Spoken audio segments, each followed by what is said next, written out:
Hey Sacagawea, this is Randy Coppola, U.S. Launch Report. It's been a while, but we're glad to get back to you over in Montana. Stand by for a report just for you from U.S. Launch Report.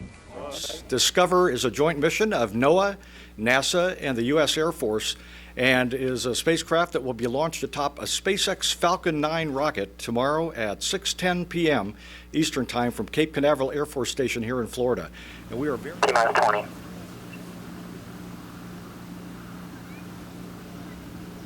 T-minus 15. T-minus 10, 9, 8, 7, 6, 5, 4, 3, 2, 1, 0. And liftoff. The Falcon takes flight, propelling the Deep Space Climate Observatory on a million-mile journey to protect our planet Earth.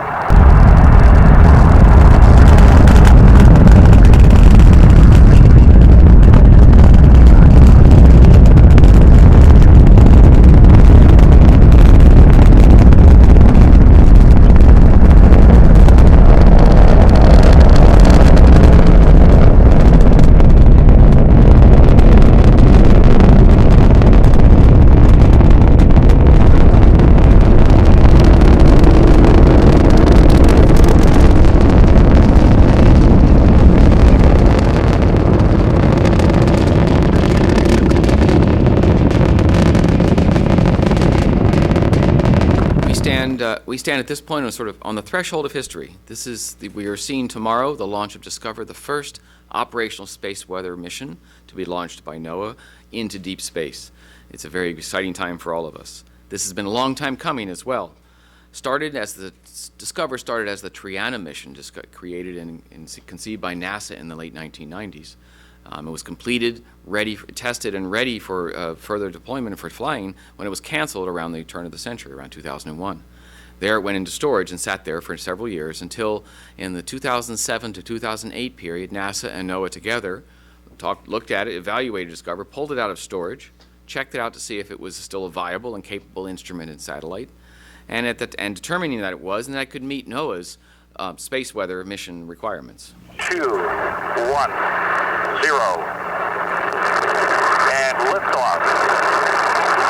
The Falcon takes flight, propelling the Deep Space Climate Observatory on a million-mile journey to protect our planet Earth.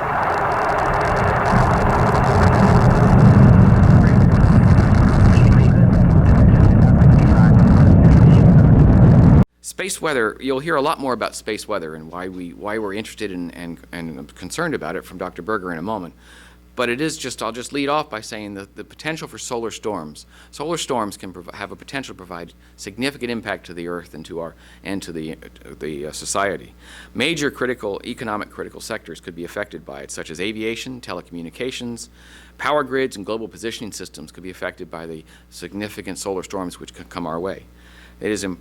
As we rely more on technology, we become more susceptible to the impacts on those technology elements from such things as solar storms, as Dr. Berger will talk about. So we are dependent upon a reliable source of early warning and advance notice of when such things might occur.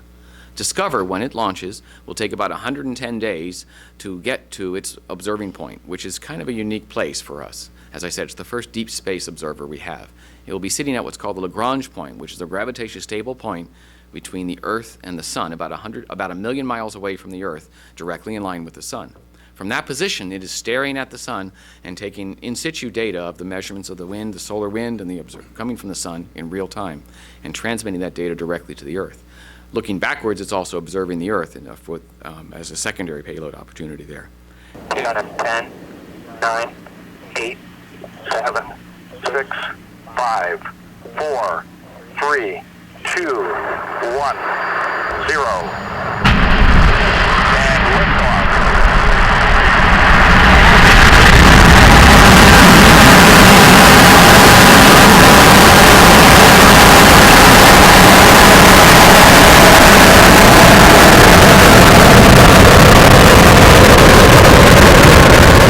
Also, as Dr. Vols mentioned, there are a couple Earth science instruments on board as secondary objectives of this mission.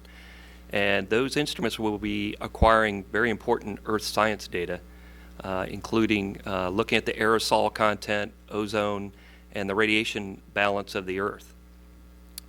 Now, a lot of hard work has gotten us to this point, and the hard work has been accomplished by this extraordinary partnership between NOAA, NASA, the Air Force, and SpaceX, and I too want to thank the extended team for all of their hard work and dedication in getting us to this point, and we're very anxious about getting Discover off. 10, 9, 8, 7, 6, 5, 4, 3, 2, 1, 0. And liftoff. The Falcon takes flight, propelling the Deep Space Climate Observatory on a million-mile journey to protect our planet Earth.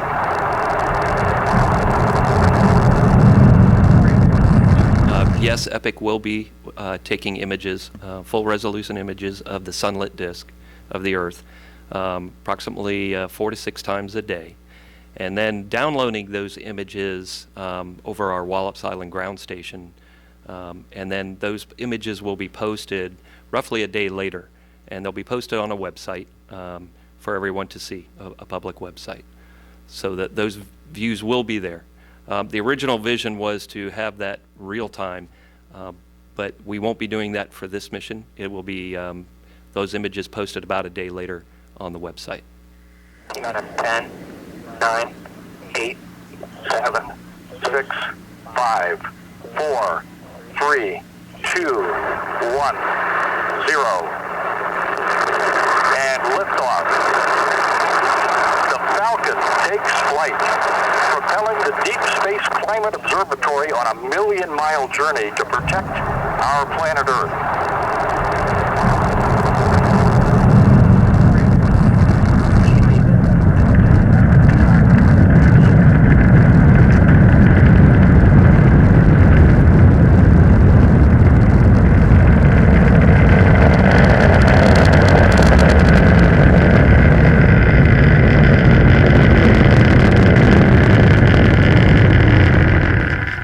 L1, as we call Lagrange Point 1, it will join ACE, the Advanced Composition Explorer, which NASA flew in 1997, providing all of these measurements and others since that period of time. L1, ACE is a venerable satellite, 17 years now, well past its prime lifetime, but still providing accurate data. The importance of the space weather measurements and observations are so critical, it is essential that we get Discover out there to be in party with ACE and to carry on the ACE measurements, at least as far as space weather is concerned, into the future. So as we said, NOAA will be operating Discover out of the NSOF facility, where we will make the data and the observations available to the partners and the public. NOAA's Space Weather Prediction Center, operated out of Boulder, Colorado, will process the space weather data and provide products, forecasts, alerts, and the like to the nation and to users. And the data, once taken, will be archived at NOAA's National Geographic Data Center, also in Boulder, Colorado. So once we launch Discover, what next? We're not just going to sit and watch Discover for 17 years. We know this is a very important measurement to be made, and we're already working within NOAA to figure out what we will do following Discover. What we will have, it takes years to get a satellite developed and on orbit, and we understand the criticality of this measurement, and so we're looking at the next generation of space weather observations and measurements to be made following the Discover mission. So we're very excited about this today and about what's going on here. This is a set of firsts. Our first deep observing space weather mission, our first venture beyond GEO of any kind, our first launch on SpaceX, 3 very important ones in looking to the future. So I want to give my congratulations to the NASA, NOAA, Air Force, SpaceX, and broad science and engineering and operations team that got us to this point. Some have been working literally for decades for this particular mission to get it ready for launch and for operations. 10, 9, 8, 7, 6, 5, 4, 3, 2, 1, 0.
Signal has reached maximum aerodynamic pressure. First stage prop is still nominal. Everything go. On telemetry remain nominal. Falcon and Discover passing through max Q.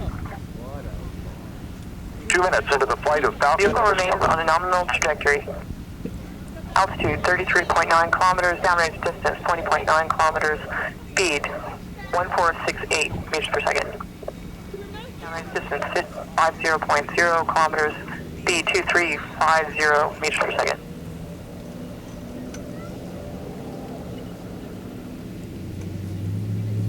We have Beaker 1. And we have main engine cutoff. Confirmed. Second stage engine.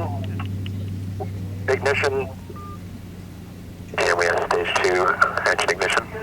Has occurred on time.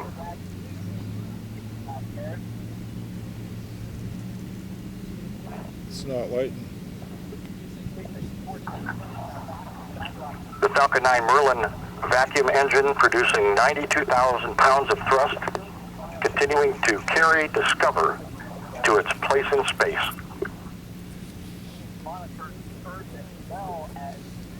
Standing by for the fairing jettison. This will expose Discover to space for the first time.